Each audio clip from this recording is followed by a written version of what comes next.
मुश्किलों से मत घबराना ऐ मुसाफिर, रास्ते अक्सर मुश्किलों से ही निकलते हैं। हर अंधेरे के बाद सवेरा जरूर होता है, बस चलते रहो, मंजिल खुद चल कर मिलते हैं। नमस्कार दोस्तों, मैं अरुण सिंह स्वागत करता हूं आपका अरुण स्मॉल बिजनेस आइडिया में। साथियों, आज हम बात करने जा रहे हैं डिस्पोजल प्लेट और ग्लास के बारे में। आज का बिजनेस कम लागत में बड़ा मुनाफा देने वाला बिजनेस आइडिया है।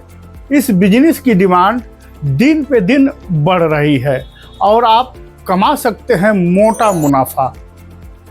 डिस्पोजल प्लेट और ग्लास की मांग सिर्फ शादी या पार्टी में ही नहीं होती है, बल्कि hotel, restaurant, school, office, canteen, street और यहाँ तक कि टिफिन वालों में भी हर दिन होती है।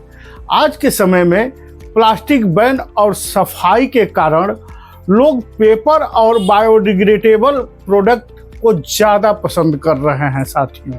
इसलिए यह बिजनेस आने वाले समय में और भी तेज़ी से बढ़ेगा। तो चलिए शुरू करते हैं आज का बिजनेस आइडिया का मॉडल।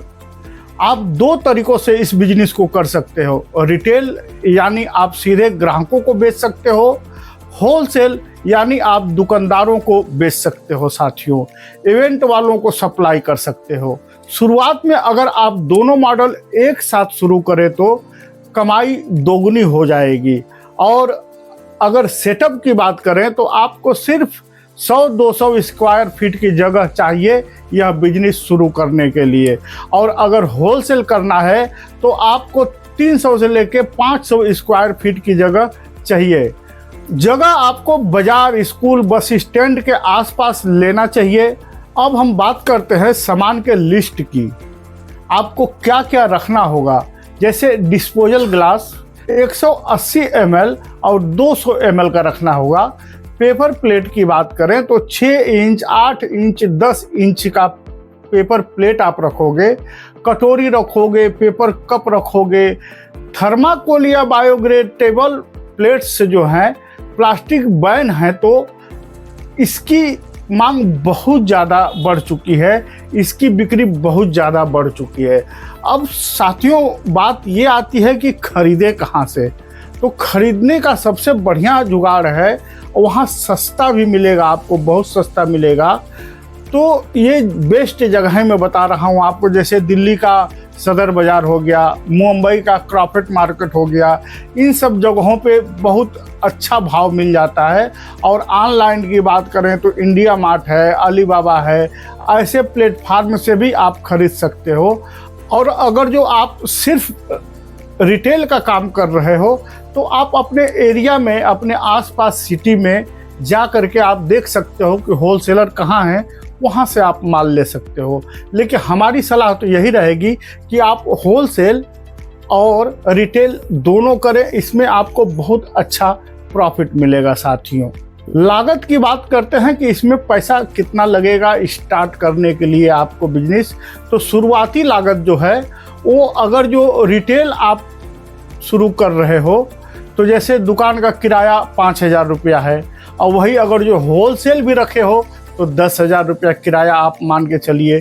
सामान जो है रिटेल में सिर्फ करोगे तो 30,000 का बस हो गया, और होलसेल का करोगे तो 80,000 रुपया का लाना पड़ेगा। मतलब कुल खर्च 50,000 से लेकर के 1,20,000 रुपया तक आपको करना पड़ेगा। अब साथियों, बिक्री की बात करें तो अगर दिन में 1,500 रुपया भी बिक्री कर दे रहे हो नए में, तो 40% का मुनाफा होता है। 600 रुपया आप प्रतिदिन का कमाओगे और 18,000 रुपया महीने का बन गया आपका। अगर आप होलसेल भी रखे हो तो आपका बिजनेस बढ़ेगा और आपकी प्रॉफिट बढ़ेगी, तो आप महीने का 50,000 से लेकर के 70,000 रुपया महीना तक कमा सकते हो साथियों। अभी हम बात करेंगे कि ग्राहक और मार्केटिंग की, कि ग्राहक कहाँ मिलेंगे। तो आपके ग्राहक साथियों ढाबे वाले हैं, होटल वाले हैं, टिफिन सर्विस वाले हैं, स्कूल, शादी, इवेंट, स्ट्रीट फूड वाले, ये सब आपके ग्राहक है दोस्तों। अभी मार्केटिंग करना बहुत ज़रूरी है, तो कैसे करें। जैसे कि दुकान पे बहुत बढ़िया बोर्ड लगवावें, व्हाट्सएप पे स्टेटस लगाएं, फेसबुक पर प्रमोशन करें और ऑफर ज़रूर रखें, जैसे कि 100 प्लेट पे 10 प्लेट फ्री। इस प्रकार से आप अपने हिसाब से देख लेना। अभी दुकान खोले हैं तो रजिस्ट्रेशन भी कराना पड़ेगा, तो लाइसेंस और रजिस्ट्रेशन के बारे में हम बात कर लेते हैं। तो जीएसटी रजिस्ट्रेशन, अगर जो आपका टर्नओवर 20 लाख से ज़्यादा हो तो उद्यम रजिस्ट्रेशन शुरू में ही आपको करवा लेना पड़ेगा। ये सब ऑनलाइन बहुत आसानी से हो जाता है साथियों। अगर आगे चल के 20 लाख के ऊपर आपका टर्नओवर हो रहा है तो आप जीएसटी बनवा लीजिएगा, बहुत आराम से बन जाता है। अब हम कुछ टिप्स की बात करने जा रहे हैं, जैसे कि ग्राहकों से उधार वाला सिस्टम बहुत कम रखिए, ना के बरोबर रखिए, क्योंकि पुरानी कहावत है कि उधार प्रेम की कैंची है साथियों, कट लग जाता है। एक तो कस्टमर जल्दी उधार नहीं चुकाते हैं, ऊपर से वो लोग दुकान चेंज कर देते हैं। तो इसलिए मैं ये नहीं बोलता हूँ कि उधार देना ही नहीं है, बिजनेस है तो ये लगे रहेगा, लेकिन उधार का कोशिश कम से कम करिए, यही सबसे बेस्ट रहेगा साथियों। क्वालिटी वाला माल रखिए, जो भी आप सामान रखिए अच्छा क्वालिटी का रखिए। अच्छा क्वालिटी का सामान रखने से ये होता है ना कि कस्टमर रिपीट अपने पास आते हैं, फिर से आते हैं और सामान लेकर के जाते हैं। और समय समय पर जो लोकल कैटरेस वाले हैं उनसे ज़रूर संपर्क करिए। उनसे संपर्क करने से आपका बिजनेस बहुत सुंदर आगे बढ़ेगा साथियों।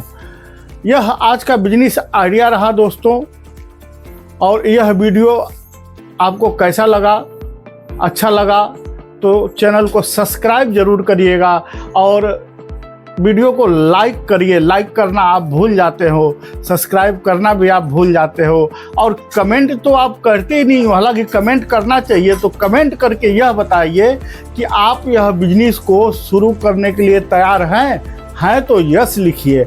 और साथियों, श्रावण का महीना शुरू हो चुका है, तो कमेंट में हर हर महादेव, जय भोलेनाथ लिखना बिल्कुल मत भूलिएगा।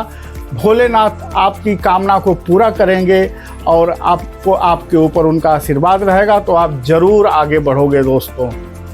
ठीक है साथियों, मिलेंगे एक नया आइडिया के साथ एक नए बिजनेस में। तब तक के लिए नमस्कार, जय हिंद, जय भारत।